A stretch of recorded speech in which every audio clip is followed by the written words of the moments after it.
নমস্কার, নিউজ 18 বাংলায় আমি অয়ন আমার বাংলা নিয়ে চলে এলাম আবার। সামনের আধ ঘন্টা ব্রেকলেস আমার বাংলায় একেবারে জেলার খবর, রাজনৈতিক খবর এবং এক্সক্লুসিভ খবর সমস্ত কিছু তুলে ধরবো। আর এবার মিমি, প্রথম খবর, মিমি পদত্যাগ করলেন এবার সাংসদ, যাদবপুরের সাংসদ। কোথা থেকে? লোকসভার স্ট্যান্ডিং কমিটি অন ইন্ডাস্ট্রি থেকে পাঠিয়ে দিলেন সুদীপ বন্দ্যোপাধ্যায়কে তাঁর পদত্যাগপত্র। বিস্তারিত জানবো, প্রতিনিধি আবিরের সঙ্গে কথা বলবো। আবির, কি হলো মিমির? দেখো, সূত্রের যেটা খবর সেটা হচ্ছে যে যাদবপুর লোকসভার সদস্য মিমি, তার তরফ থেকে হচ্ছে স্ট্যান্ডিং কমিটি অফ ইন্ডাস্ট্রি এবং মিনিস্ট্রি অফ পাওয়ার আর মিনিস্ট্রি অফ রিনিউয়েবল এনার্জি, এখানকার তিনি কনসালটেটিভ সদস্য হিসেবেও তিনি ছিলেন, সেখান থেকে তিনি পদত্যাগ করেছেন। সুদীপ বন্দ্যোপাধ্যায় লোকসভার যে দলনেতা সেই বিষয়েও তাদেরকে জানানো হয়েছে। তৃণমূল সূত্রের খবর যে আজকে বিকেলবেলায় মিমি চক্রবর্তীর এই পদত্যাগপত্র তাদের কাছে এসে পৌঁছেছে। তবে কেন তিনি পদত্যাগ করলেন সে ব্যাপারে এখনো পর্যন্ত নিশ্চিতভাবে কোনো কিছু জানতে পারা যায়নি। আমরা জানি যে গতকালই আমরা দেখেছিলাম যে দুটি যে প্রাথমিক স্বাস্থ্য কেন্দ্র রয়েছে, সেই প্রাথমিক স্বাস্থ্য কেন্দ্রে তিনি যে পদে তিনি যেখানে ছিলেন সেখান থেকেও তিনি পদত্যাগ করেছিলেন। এবং তৃণমূলের অন্দরেই যে খবর, তিনি হয়তো অতিরিক্ত ব্যস্ত, তার অন্য কোনো কাজ নেই, সে কারণেই তিনি পদগুলো থেকে তিনি পদত্যাগ করছেন। ধন্যবাদ। আর এবার তো সন্দেশখালীতে যেতেই হচ্ছে। সন্দেশখালীতে মহিলারা অভিযোগ করেছিলেন অত্যাচারের অভিযোগ, শেখ শাহজাহান সহ শিবু হাজরা এবং তার সঙ্গে সঙ্গে উত্তম সর্দারের বিরুদ্ধে। আজকে নজিরবিহীন পদক্ষেপ আমরা দেখলাম রাজ্য সরকারের। কি না, ডিআইজি পদমর্যাদার পুলিশের নেতৃত্বে একেবারে পুলিশ টিম 10 জনের সন্দেশখালীতে ঘুরে ঘুরে ঘুরে ঘুরে গ্রামের মানুষের সঙ্গে, মহিলাদের সঙ্গে কথা বললেন, বয়ান রেকর্ড করলেন। দেখুন।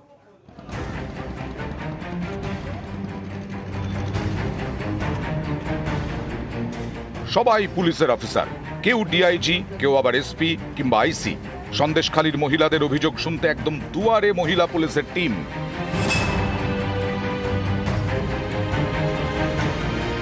গায়ে উর্দি নেই, পায়ে ভারী বুট নেই, সবাই যেন ঘরের মেয়ে, খুব সাধারণ, যাদের মনের কথা খুলে বলা যায়। সন্দেশখালীর মহিলাদের মনের কথা শুনতে সাধারণ পোশাকে মহিলা পুলিশ। মঙ্গলবার সন্দেশখালীতে যায় মহিলা পুলিশের বিশেষ টিম। এই টিমে সদস্য সংখ্যা 10, নেতৃত্বে ডিআইজি সিআইডি সোমা দাস মিত্র। আজকের দিনের জন্য আমরা 4টে পেয়েছি ইন রাইটিং।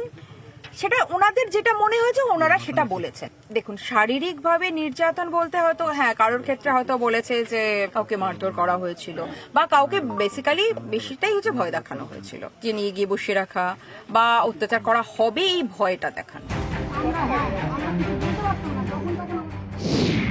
10 জনের টিমে 3 আইপিএস, সোমা দাস মিত্র, চারু শর্মা এবং দেবস্মিতা দাস। এদের মধ্যে চারু শর্মা সুন্দরবনের অ্যাডিশনাল এসপি, দেবস্মিতা দাস রাজ্য পুলিশের এসটিএফ এর ডিআইজি। আমরা প্রায় 60 খানা মহিলাদের সঙ্গে কথা বলেছেন, তারপরে ওদেরকে আশ্বাস দিয়েছেন কি কোনো যদি কমপ্লেন থাকে সেটা দিক। শুধু সন্দেশখালী আইল্যান্ড না, অন্যান্য আইল্যান্ড মধ্যেও আমাদের দল যাবে। আর আশা করি আমরা 5-6 দিন মধ্যে প্রসেসটা শেষ হয়ে যাবে। তারপরে ওনারা রিপোর্ট দেবেন আর আমরা তার উপরে যত লিগাল অ্যাকশন যা আছে সব পুরো আমরা 100% করব। গত সপ্তাহ থেকে সন্দেশখালী গরম, বিক্ষোভ, ভাঙচুর, আগুন, 3 দিন ধরে তাণ্ডব। শেখ শাহজাহান এবং তার অনুগামীদের বিরুদ্ধে বিক্ষোভ, মহিলাদের ওপর অত্যাচারের অভিযোগ ওঠে। সেই সব অভিযোগ খতিয়ে দেখতেই সন্দেশখালীতে মহিলা পুলিশের বিশেষ টিম। উনি এতটাই নারী প্রেয়সী মানুষ, নারী ছাড়া উনি কিছু বোঝেন না। মঙ্গলবার সন্দেশখালীতে যায় জাতীয় মহিলা কমিশনও। তাঁরাও এলাকার মহিলাদের সঙ্গে কথা বলেন, তারপর দাবি করেন মহিলাদের ওপর শারীরিক নির্যাতনের অভিযোগ মেলেনি। टॉर्चर किया जा रहा था? नहीं, ऐसा तो नहीं बोला है। जहाँ तक मेरे समझ में आया ऐसा उन्होंने बोला नहीं। এর আগে সোমবার সন্দেশখালী গিয়েছিল রাজ্য মহিলা কমিশন। সন্দেশখালী ধীরে ধীরে ছন্দে ফিরছে। 144 ধারা উঠে গেছে, ইন্টারনেট পরিষেবাও চালু হয়েছে, দোকান বাজার খুলেছে। বাজারে এখন সরস্বতীর ভিড়, কিন্তু সেভাবে বিক্রি নেই বলে দাবি মৃৎশিল্পীদের।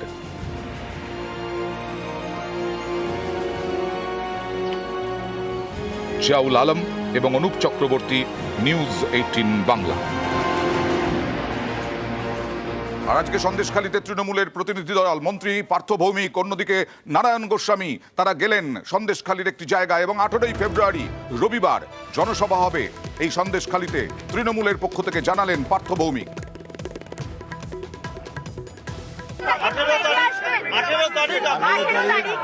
আমরা সন্দেশখালী গ্রামের মানুষদের সাথে কথা বলি। সন্দেশখালীর মানুষ আমাদের সাথে আছে। এটা শুভেন্দু বাবুর সাথে সুকান্ত বাবুর প্রতিযোগিতা, বিজেপিতে কে কত বড় নেতা হবে, আমাদের এ নিয়ে মাথা ব্যথা নেই।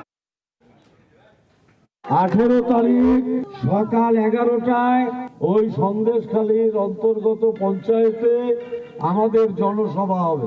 আমরা বাদ দিয়েও জনসভায় উপস্থিত থাকবেন মন্ত্রী শোভনদেব চট্টোপাধ্যায়, মন্ত্রী চন্দ্রিমা ভট্টাচার্য, মন্ত্রী ব্রাত্য বসু, মন্ত্রী সুধীর ঘোষ, মন্ত্রী রথীন ঘোষ, এছাড়া তাপস রায়, নির্মল ঘোষ। আমরা সবাই এখানে উপস্থিত হব। আপনারা প্রত্যেকে ওখানে আসুন, অংশগ্রহণ করুন এবং সারা বাংলার মানুষকে আমরা যাতে দেখিয়ে দিতে পারি যে মিথ্যে প্রচার সিপিএম এবং বিজেপি করছে সেটা আসলে মাটির কথা নয়। আর এবার দেখাবো রাজ্যের বিভিন্ন জায়গায় বিরোধীদের কর্মসূচি ঘিরে রণক্ষেত্র হয়ে উঠল বিভিন্ন এলাকা ধুন্ধুমার। যেমন বসিরহাটে সুকান্ত মজুমদারের নেতৃত্বে আজকে এসপি অফিস অভিযান ছিল সন্দেশখালী কাণ্ডের প্রতিবাদে। সেখানে ধুন্ধুমার রণক্ষেত্র হয়ে গেল। পুলিশের ব্যারিকেড ভাঙার চেষ্টা বিজেপি কর্মী সমর্থকদের। তারপরে শুরু হলো ইট বৃষ্টি, পুলিশকে লক্ষ্য করে পাল্টা ইট, পুলিশের লাঠি, কাঁদানে গ্যাসের শেল। একেবারে রণক্ষেত্র পরিস্থিতি বসিরহাটে। সুকান্ত মজুমদার অবস্থান বিক্ষোভে বসলেন যতক্ষণ পর্যন্ত না পুলিশ যারা লাঠি চালিয়েছে, যারা ইট বৃষ্টি করেছে অভিযোগ, তাদের শাস্তি না হওয়া পর্যন্ত, পদক্ষেপ না হওয়া পর্যন্ত। আর এই মুহূর্তে দেখাবো সুকান্ত মজুমদার এখনো বসে আছেন, এখনো অবস্থানে বসে আছেন। দেখাবো, এখানে দেখাবো সুকান্ত মজুমদার অবস্থানে বসে আছেন। এই রাত্রিবেলাও সন্ধে পেরিয়ে গেছে, তারপরেও সুকান্ত মজুমদার এখনো বসে আছেন অবস্থানে। এই মুহূর্তে দেখছেন সুকান্ত মজুমদার এখন অবস্থানে। সুকান্ত মজুমদার অনড়। সুকান্ত মজুমদার গিয়েছিলেন আজকে কৌশল বদল করে ট্রেনে হাসনাবাদ লোকালে, হৃদয়পুর থেকে বসিরহাট, তারপরে বাইকে, তারপরে হেঁটে, তারপরে রণক্ষেত্র হলো বসিরহাট এসপি অফিস চত্বর। আর এখনো আন্দোলনে, এখনো অবস্থানে সুকান্ত মজুমদার, বিজেপির মহিলা মোর্চার সভানেত্রী আর বিজেপি কর্মী সমর্থকরা।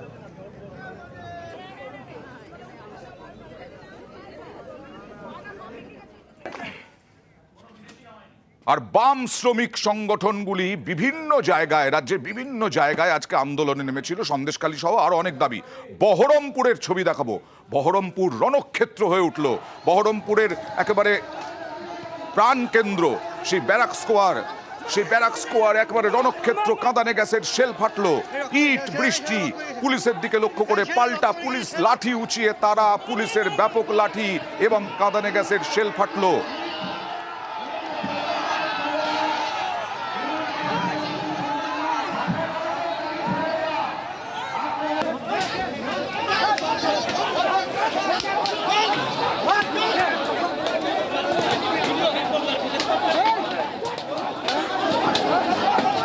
ব্যাপক লাঠি, কাঁদানে গ্যাসের শেল ফাটলো ছত্রভঙ্গ করতে।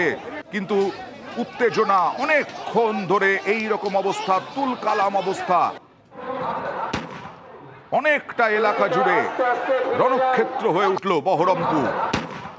বাম শ্রমিক সংগঠনগুলির বিভিন্ন দাবি দাওয়া এবং সন্দেশখালীর প্রতিবাদে। অন্যদিকে আরো ছবি দেখাবো বিভিন্ন জায়গায়। উলুবেড়িয়ার ছবি দেখাবো এবার। উলুবেড়িয়ার ছবি দেখাবো। উলুবেড়িয়া দেখুন, উলুবেড়িয়া মহকুমা শাসকের কার্যালয়ে পুলিশ বাধা দিলে ব্যারিকেড ভেঙে ঢোকার চেষ্টা, পুলিশ বাধা দিলে পুলিশের সঙ্গে ধস্তাধস্তি। এবার কৃষ্ণনগরের ছবি, সেখানেও বামেদের আইন অমান্য, বিভিন্ন দাবি দেওয়া, কৃষক নীতি থেকে আরম্ভ করে কেন্দ্রের বিরুদ্ধে এবং রাজ্যে সন্দেশখালীর প্রতিবাদ। একেবারে পুলিশের সঙ্গে এখানেও বাম কর্মী সমর্থকদের ধস্তাধস্তি। আর মালদায় বামেদের আইন অমান্য কর্মসূচিতে ধুন্ধুমার হয়ে গেল। সন্দেশখালী ঘটনার প্রতিবাদ এবং কেন্দ্র রাজ্যের শিল্পনীতি, শ্রমিক বিরোধী পদক্ষেপের প্রতিবাদে একাধিক শ্রমিক সংগঠনের ডাকে আইন অমান্য কর্মসূচি। দেখছেন এখানেও প্রচুর পুলিশ আর বামেদের বিরাট অভিযান। বালুরঘাটে জেলা শাসকের অফিসে বামেদের আইন অমান্য ঘিরে উত্তেজনা, পুলিশের সঙ্গে ধস্তাধস্তি বাম কর্মী সমর্থকদের। একেবারে উত্তর থেকে দক্ষিণ পুরোটাই আজকে ধুন্ধুমার। অন্যদিকে কোচবিহারে 11 দফা দাবিতে কোচবিহার জেলা শাসকের দপ্তরে আইন অমান্য, বিক্ষোভে সামিল সমস্ত কেন্দ্রীয় শ্রমিক ইউনিয়ন, কৃষক, ক্ষেত মজুর সংগঠন। পুলিশের ব্যারিকেড ভেঙে দেয় শ্রমিক ইউনিয়ন।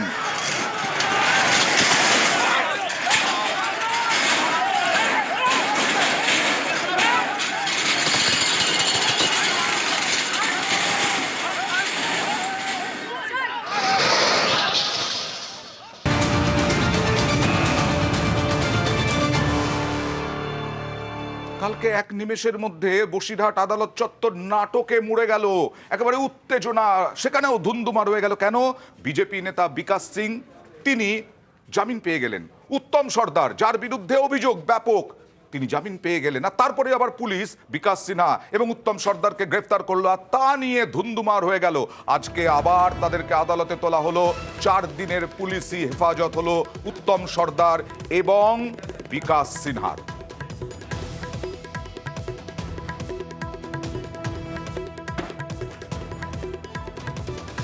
পুলিশের সন্ত্রাস চলছে, আমাকে আরো ভাষা রয়েছে জোর করে, যার করে আমাকে আরো ভাষা রয়েছে। নারীদের বাঁচান, সন্দেশকারীকে বাঁচান আপনারা।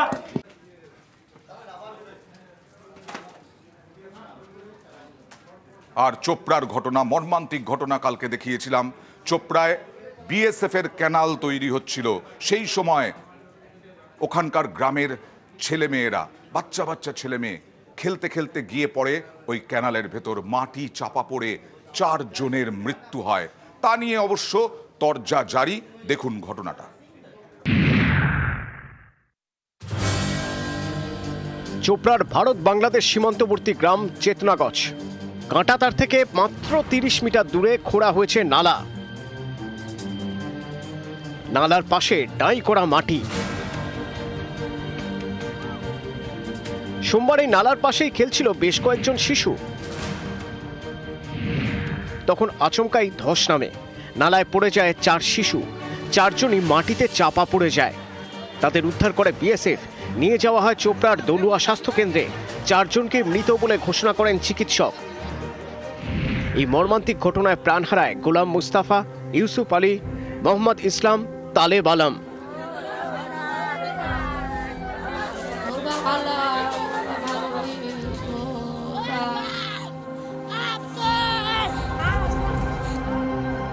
স্থানীয়দের দাবি, গরু পাচার রুখতে সীমান্ত এলাকায় অনেক সময় এই ধরনের নালা কাটে বিএসএফ। আর্থ মুভার দিয়ে মাটি খোঁড়ার কাজ চলছিল।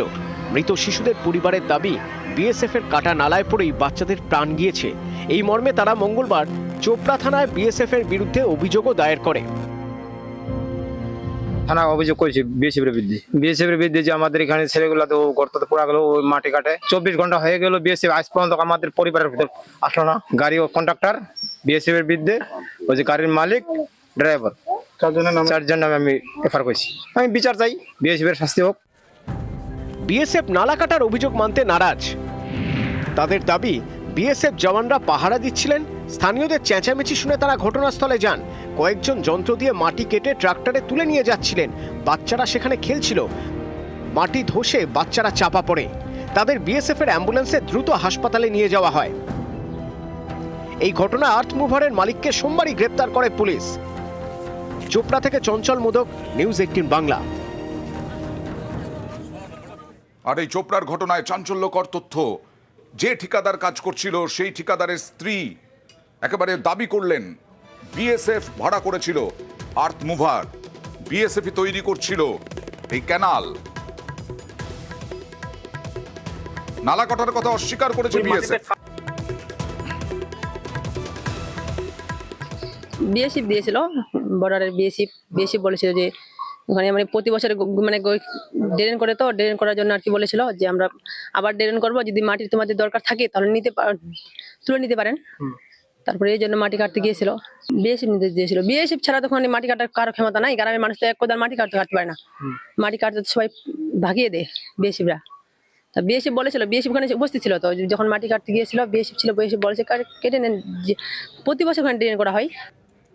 যদিও আবার বলছি, বিএসএফ অস্বীকার করেছে নালা কাটার কথা।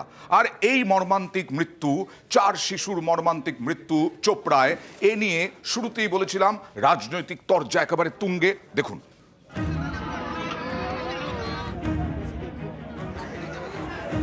আপনারা যারা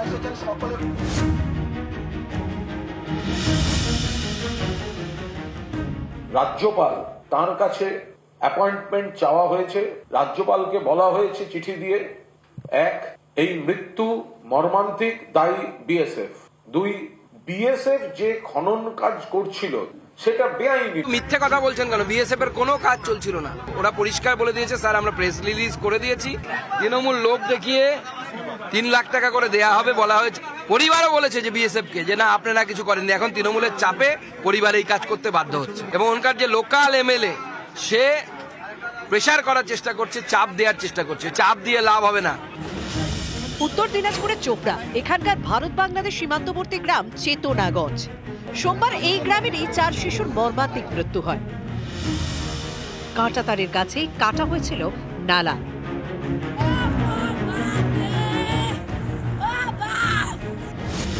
সেখানে খেলার সময় ধস নামে, মাটি চাপা পড়ে 4 শিশুর মৃত্যু হয়। এ নিয়ে রাজনৈতিক চাপানুতর তুঙ্গে ময়দানে নেমেছেন তৃণমূল। মঙ্গলবার চেতনাগঞ্জে অবস্থান বিক্ষোভ করে স্থানীয় তৃণমূল নেতা কর্মীরা। রাজ্যপাল তার কাছে অ্যাপয়েন্টমেন্ট চাওয়া হয়েছে। এই মৃত্যু মর্মান্তিক, দায়ী বিএসএফ। 2, বিএসএফ যে খনন কাজ করছিল সেটা বেআইনি। এবং 3, যদি রাজ্যপাল সন্দেশখালীতে যেতে পারেন তাহলে রাজ্যের প্রধান হিসাবে তাকে চোপড়াতেও যেতে হবে। মিথ্যে কথা বলছেন কেন? বিএসএফ এর কোনো কাজ চলছিল না। ওরা পরিষ্কার বলে দিয়েছে, স্যার আমরা প্রেস রিলিজ করে দিয়েছি।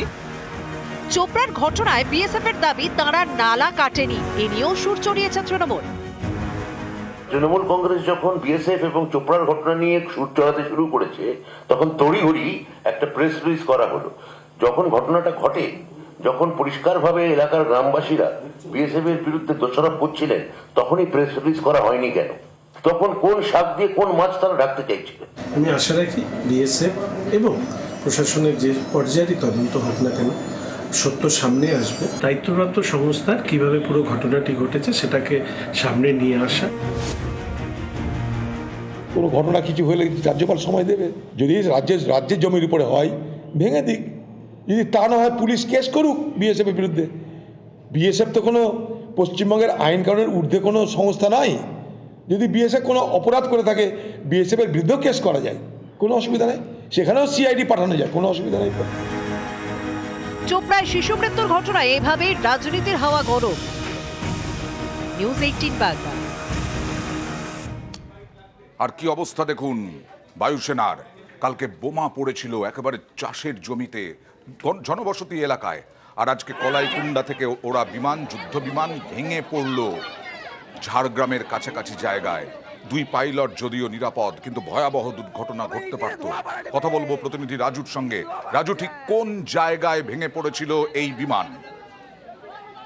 দেখো, আমি কোথায় বলবো, কলাইকুণ্ডা এয়ারফোর্সের যে প্রশিক্ষণ চলাকালীন খড়গপুর লোকাল থানার অন্তর্গত শুকনাখালী যে দিয়াসা গ্রাম রয়েছে, সেই দিয়াসা গ্রামের চাষের জমির মধ্যে এই যুদ্ধ বিমানটি এসে ভেঙে পড়ে। মূলত এই বিমানটি ভেঙে পড়ার আগে যে মুহূর্ত, সেই মুহূর্ত আকাশে বলছেন যে আকাশে দুটো দুজন মানুষকে উঠতে দেখা গেছে এবং তাদের উঠতে দেখা যাওয়ার পরেই কিছুক্ষণের মধ্যেই গ্রামের 2টি বাড়িতে যে বিমানের যে পাইলট বসার যে সিট রয়েছে সেই সিট বেল্ট করে দেওয়ার পরেই সেই সিট মানুষের বাড়ির ছাদ ভেদ করে বাড়ির ভেতরে, কোথাও রান্নাঘরের ভেতরে, কোথাও আবার বারান্দার মধ্যে পড়েছে। সেক্ষেত্রে 2টি পরিবারেরই সদস্যরা কোনো কোনো প্রাণে বেঁচেছে। ঠিক তার পাশেই এই গোটা যে গ্রাম রয়েছে সেই গ্রামের মাঝেই একটি পুকুর রয়েছে এবং তার পাশে একটি চাষের জমি রয়েছে। সেখানেই এই যুদ্ধ বিমানের যে অংশ নিয়েছে ভেঙে পড়ে সেখানে। এবং যা আওয়াজ হয় এত জোরে যে মানুষের বক্তব্য তারা ছুটে বাইরে বেরিয়েছে। সেক্ষেত্রে বায়ুসেনার যে আধিকারিকরা তারা তড়িঘড়ি সেখানে এসে পৌঁছন।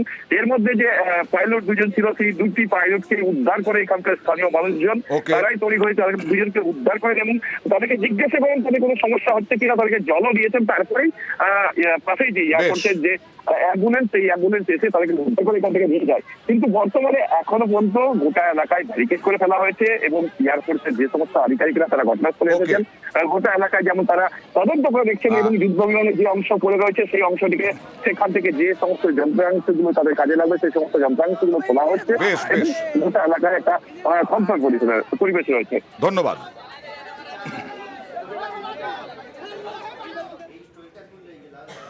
এবার শিলিগুড়ির বাগরাকোটের মানুষের কি অসুবিধা দেখুন।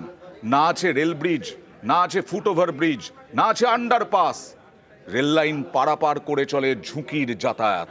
দেখুন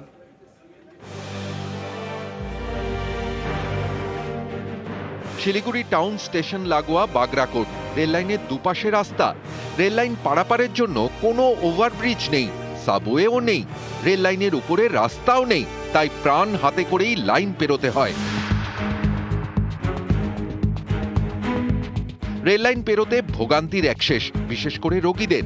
এই দেখুন, রিকশায় চড়ে ডাক্তার দেখাতে যাচ্ছিলেন, কিন্তু রেল লাইনের উপর দিয়ে যাওয়া যাচ্ছে না, তাই রিকশা থেকে নামতে হলো রোগীকে।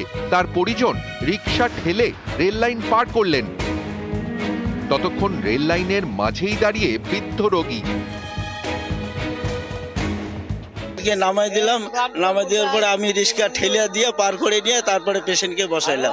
তো এখানে যদি একটা ব্রিজ হয়, উড়ালপুল, তাহলে তো হয়তো অন্তত ভালো হবে। স্থানীয়দের দাবি, এটা প্রতিদিনের ছবি। স্কুল কলেজের পড়ুয়াদেরও ঝুঁকি নিয়ে লাইন পেরোতে হয়, মাঝে মধ্যেই ঘটে দুর্ঘটনা। অনেকবার 1-2 বার এরকম হয়েছে, সাইড দিয়ে যাইতে কাইটেও গেছে, রেল লাইন নেই। স্থানীয়দের দাবি, লাইন পেরিয়ে না গেলে অন্য পথে এই রাস্তা পেরোতে অনেকটা ঘুরতে হয়, আধ ঘন্টা সময় লেগে যায়। বাগরাকোটে আন্ডারপাস কিংবা ওভারব্রিজ তৈরির দাবি দীর্ঘদিনের। অভিযোগ, ভোটের আগে এ নিয়ে নেতারা অনেক কথা বলেন, কিন্তু কাজের কাজ এখনো কিছুই হয়নি। ভোটের সময় পার্টিরা কি করে ঘরে ঘরে আসে, আমাদের ঘরে ঘরে ভোট চায়, কিন্তু এইটা অল্প অল্প কাজের জন্য কেউ আগায় না। এটা কিন্তু এটা খুব খারাপ একটা জিনিস।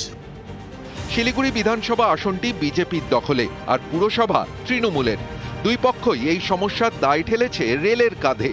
আমাদের পক্ষ থেকে বলা হয় যে রেলের যা ইয়ার্ড আছে সেখানে দাঁড়িয়ে ওই পার্টিকুলার জায়গা বাগরাকোট রেলওয়ে ক্রসিং এ কোনো ক্রসিং স্টেশন তৈরি করা সম্ভব নয়। সকলের সাথে অনেকবার মিটিং করেছি, ফ্লাইওভার যদি না করা যায় অন্ততপক্ষে ফুটওভার ব্রিজ করার একটা প্ল্যানিং আছে, অন্ততপক্ষে পায়ে হেঁটে লোকে ওখান দিয়ে বেরোতে পারবে। কিন্তু 1 किलोमीटर के दूरी में ही 3 गेट हो जाएगा, तो वो एक हमारे लिए भी सेफ्टी, ट्रेन ऑपरेशन और सेफ्टी पॉइंट ऑफ व्यू से ठीक नहीं है।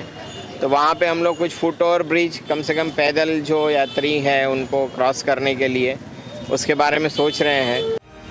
ক্যামেরায় অলোক কুমার দের সঙ্গে পার্থপ্রতিম সরকার, নিউজ 18 বাংলা। আমরা এই আমার বাংলা ব্রেকলেস আমার বাংলায় সবসময় দেখাই মানুষের সমস্যা, আপনাদের সমস্যা এবং তার সমাধানের খোঁজার চেষ্টা করি। যেমন শালটিয়া নদীর ওপর মাথা ভাঙায় ব্রিজ তৈরি হয়ে গিয়েছিল, কিন্তু অ্যাপ্রোচ রোড ছিল না। আমরা খবর করেছিলাম সেই সমস্যার কথা, কারণ ব্রিজ ব্যবহার করা যাচ্ছে না। শুরু হলো অ্যাপ্রোচ রোডের কাজ।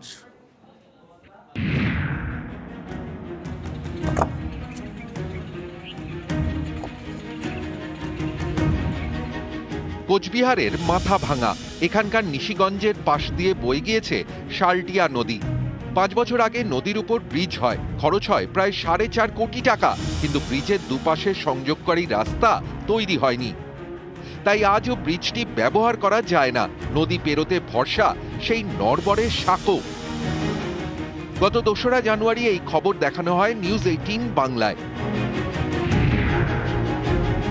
খবরের জেরে তৎপরতা, 1 মাসের মধ্যেই ব্রিজের সংযোগকারী রাস্তা তৈরির কাজ শুরু। নিউজ 18 বাংলাকে অসংখ্য ধন্যবাদ। আপনাদের খবর করার পরেই খুব দ্রুততার সঙ্গে কাজ হলো। এলাকার লোক খুবই খুশি, খুব ভালোভাবে কাজটা হতেছে। এখন নতুন করে কাজ স্ক্রিন পার হয়েছে, কারণ কাজটা শুরু হয়েছে, দেখি কতটুকু হয়। উত্তরবঙ্গ উন্নয়ন দপ্তরের উদ্যোগে 2018 থেকে ব্রিজ তৈরির কাজ শুরু হয়। বরাদ্দ হয় 4,27,65,413 টাকা। এবার শুরু হয়েছে অ্যাপ্রোচ রোড তৈরির কাজ।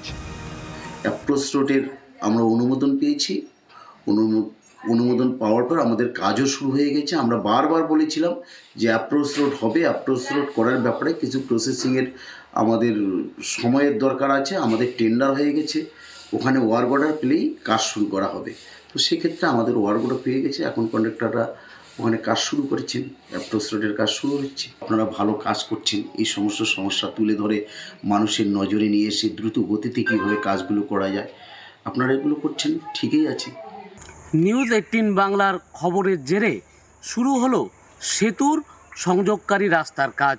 নিউজ 18 বাংলায় আমরা সেই খবর দেখিয়েছিলাম যে নিশিগঞ্জের উত্তর কোদালক্ষেতির শালটিয়া নদীর উপর সেতু তৈরি হওয়ার 5 বছর পরেও সংযোগকারী রাস্তা তৈরি হয়নি। নিউজ 18 বাংলার খবরের জেরে শুরু হয়েছে সেই কাজ। মাথামা থেকে রাজেশ দাস, নিউজ 18 বাংলা। আর আজ আমার বাংলার সব শেষে একদম দেখাবো ভালো খবর। এর আগেও দেখিয়েছি, সদিচ্ছা থাকলে পরে, মানে শিক্ষক শিক্ষিকাদের সদিচ্ছা থাকলে পরে কোথাও স্মার্ট ক্লাস চলছে, কোথাও স্মার্ট স্কুল। আর গাইঘাটায় দেখুন, গাইঘাটায় ছাত্রছাত্রীদের মনোযোগী করার জন্য তাদের স্কুলেই ধ্যান, স্কুলেই প্রাণায়াম। গাইঘাটা বেণীমাধব উচ্চ বিদ্যালয় দেখুন। স্কুলের মাঠে প্রার্থনা, তারপর ক্লাসরুমে লেখাপড়া, এটাই নিয়ম। এই চেনা ছবি অনেকটা পাল্টে দিল উত্তর 24 পরগনার সরকারি স্কুল গাইঘাটা বেণীমাধব উচ্চ বালিকা বিদ্যালয়। এখানে ক্লাসে বসে পড়াশোনা শুরুর আগে পড়ুয়ারা ধ্যানে মগ্ন।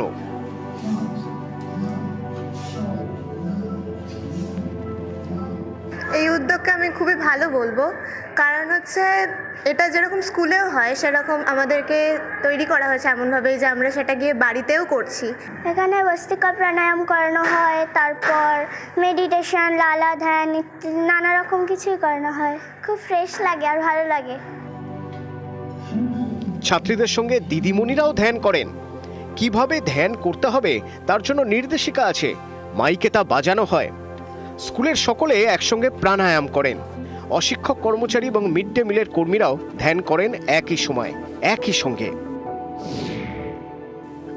ছোট থেকেই এখন ইঁদুর দৌড়, বাচ্চাদের উপর সিলেবাসের চাপ, এতে শিশু মনে প্রভাব পড়ে। এছাড়া মোবাইল ইন্টারনেটের জগৎ তো আছেই। নানা সমীক্ষায় দেখা গিয়েছে শিশুদের মধ্যে অপরাধ প্রবণতা বাড়ছে।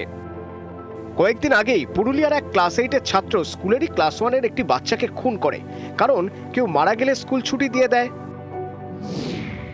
এই ধরনের অপরাধ প্রবণ মানসিকতাকে নির্মূল করতেই ধ্যানের দাওয়াই। এটা শুরু করেছি, আমাদের সকলে তো স্ট্রেসফুল লাইফ, এটা ছাত্রছাত্রীদেরও ফেস করতে হয়, আমরা তো করি। দিনের শুরুতে যদি আমরা মন শান্ত করে সুস্থ করে আমরা যে কোনো কাজ শুরু করতে পারি, সেই কাজটা সর্বাঙ্গীন সুন্দর হবে এবং সে কাজে সাফল্য আসবে, এটাই আমাদের মূল উদ্দেশ্য। কিন্তু আমরা নিজের আগে দেখে গেছি, দেখে যাওয়ার পরে আমরা তারপরে যখন বাচ্চাদের ম্যামরা শুরু করালো, খুবই ভালো হচ্ছে, বাচ্চাদের খুব উপকৃত হচ্ছে।